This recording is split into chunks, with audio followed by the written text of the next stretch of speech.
I'm Joey.T.Cartoon.P, and you're watching the Cartoon Palooza.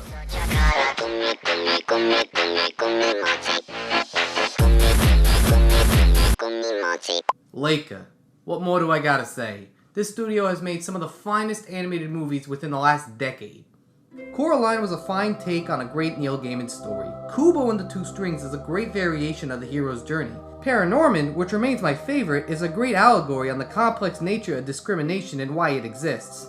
However, there's that one film that most fans agree is not their best. The Boxtrolls.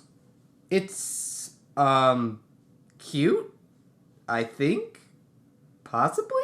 This is what brings me to today's review, to the movie that people have passed off as their lesser-known project. Despite having earned most money from the box office, the film has the lowest overall score on Rotten Tomatoes, which leads to many fans of Laika Animation to pass this off as their lesser-known project. Putting this out there, the movie is over 2 years old, so there's gonna be spoilers in this video. Got that? Yeah, a guy blows up in the end. The movie comes down to a group of people and their relation to mischievous trolls that wear boxes called Boxtrolls. The villain, Archibald Snatcher, spreads myths about how terrible they are in order for him to gain power. One such myth he uses includes a missing child that the Snatcher claims the Boxtrolls ate. However, the boy was adopted by the trolls as their own, as he discovers the world above in order to understand what it is that people hate about his surrogate family. This leads to your animated adventure with comedy hijinks, fun characters, and people blowing up to death. If there's one great aspect to this movie, it's all about detail. Specifically sound, or should I say, the lack of sound.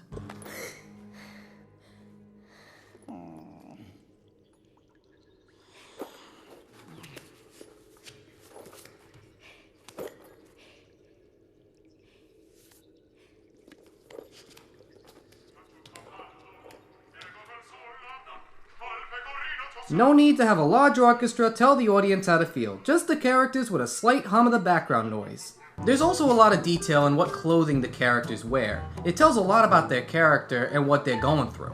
Film is a visual medium, so you don't read paragraphs of why characters choose to wear hats, socks, undergarments, you get the drill. One popular example is Star Wars. Luke Skywalker wears mostly white, indicating that he's young and starting his quest. In the second movie, which deals with characters becoming morally ambiguous, has Luke wear gray to show that he can be swayed to the dark side. By the third movie, he's completely covered in black, showing that he has the limits that he can be pushed beyond. So what does this have to do with the Boxtrolls? In the town, class and identity is also identified by clothing. The privileged wear white, the villains wear red, most of the townfolk are wearing muted gray colors, and the Boxtrolls are blue. Depending on how much they identify with their status determines how much they're covered in these colors. The Snatcher fully embraces his red, while his henchmen, who always question what they're doing right, doesn't wear that much red. To further show this, our hero Eggs believes his whole life that he's a Boxtroll. So when he goes up to the human world, does he wear muted colors? Nope, he wears enough blue that almost screams that he's a Boxtroll.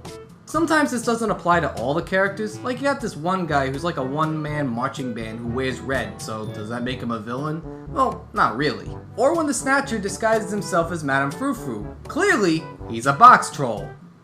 No, not really. But what about the fact that he wears bright red hair? Does that show that he's in disguise while holding on to this identity? All the while, the bright blue can indicate that he's more of a monster than the Boxtrolls, who are naturally blue versus the gaudy bright blue he wears. You know, we should really address that the Snatcher dresses as a woman to get the attention of the white hats. At the time the movie came out, people spent a lot of time hyper-focused on this, either saying it was a progressive move, while others criticized it for being a dated stereotype. So where do I personally stand on this? What's the best way I could put this? It ain't necessary. Especially since it's stressed that the Snatcher would go to any lengths to get a white hat. Rarely does the film indicate that it fits his sexuality. Most people thought about it being progressive since the studio's done this before in Paranorman, where a leading character is revealed to be gay at the end of the movie. You know, you're gonna love my boyfriend. He's like a total chick flick nut. As well as the first teaser showing a same-sex couple taking care of a child. Sometimes there's a father and a father. Sometimes both fathers are mothers. But as mentioned before, there was more of a goal to the Snatcher cross-dressing rather than a personal preference. Which reminds me, do you think the Snatcher took any tips from Bugs Bunny on how to woo a man? Lady, if you don't find a rabbit with lipstick amusing, you and I have nothing to say to each other. This brings us to the film's other big strengths, the humor. The film has a strong British sense of humor. You know, subtle jabs at social political themes noted through passive notions while somebody blows up. I love the henchmen. They're like Horace and Jasper with moral compasses. And did I mention the bad guy blows up on screen? It's weird how most people aren't talking about the Snatcher's on-screen death. Do we ever see characters blow up, let alone killed on screen? I'm surprised more people were talking about the cross-dressing and not his death. Speaking of the Snatcher, is it me or did they spend way too much time on this character? The movie's called The Boxtrolls and we spend most of the time focused on the villains. We know the villain has an inferiority complex, a terrible cheese allergy, and uses people's fears to gain power and control. So, what about the Boxtrolls? They're tinkerers, they like to hide, they get embarrassed when they're not wearing their boxes, and that's it. A good villain is as effective as a good hero, and vice versa. But with so much detail on the villain's schemes and motivations, where does that leave our heroes? In this case, I appreciate a movie like Beauty and the Beast some more. Its villain is as balanced as its heroes and vice versa. What the Boxtrolls does would be like taking Gaston and spending more time developing his character over Beast and Belle, the title characters of the movie. Imagine if we didn't know Belle was a no-nonsense bookworm who does what she pleases and doesn't care what people think of her, or if the Beast had teenage bursts of angst that covered more in another editorial, cross-promotion, whoop whoop. Why couldn't they have given the Boxtrolls as much characters as the villains had? All we're left with are comical little monsters who build, speak gibberish, and engage in comical gags. Oh god, they're minions. Incredibly marketable gremlins with one-note personalities that look good as collectibles as opposed to memorable characters. But I think I'm giving the minions too much credit here.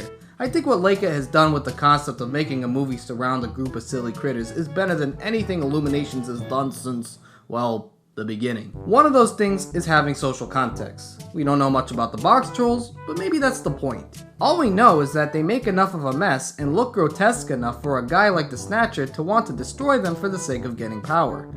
Let's be honest, in today's world, a story where people manipulate others for power through fear, homogeneity, and us versus them is too relatable. In fact, you can easily make a comparison between the things the Snatcher says versus Donald Trump. Ugh.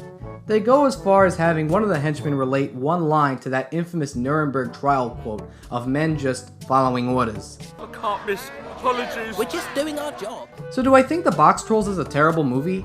No. Do I think it deserves as much praise as Kubo, Paranorman, or Coraline? Just on the animation, humor, and some characters, but that's about it. I didn't even cover the other characters like Winnie, her relation to her father, and how it affects the film, but I probably don't have to. I still think the film would be worth watching once for yourself to come to the judgment. Maybe the animation and humor will be enough for you to love the film, but for me, it's still an okay movie from an extraordinary studio. I'm gonna go as far as to say that The Boxtrolls it wasn't that great, but, animation's good. In light of the movie not being the best animated movie from the studio, can you think of another lesser-known movie from a well-known studio that you enjoy? Comment and let me know. Now I'm Joey Tedesco, and thanks for watching this review on the Cartoon Palooza.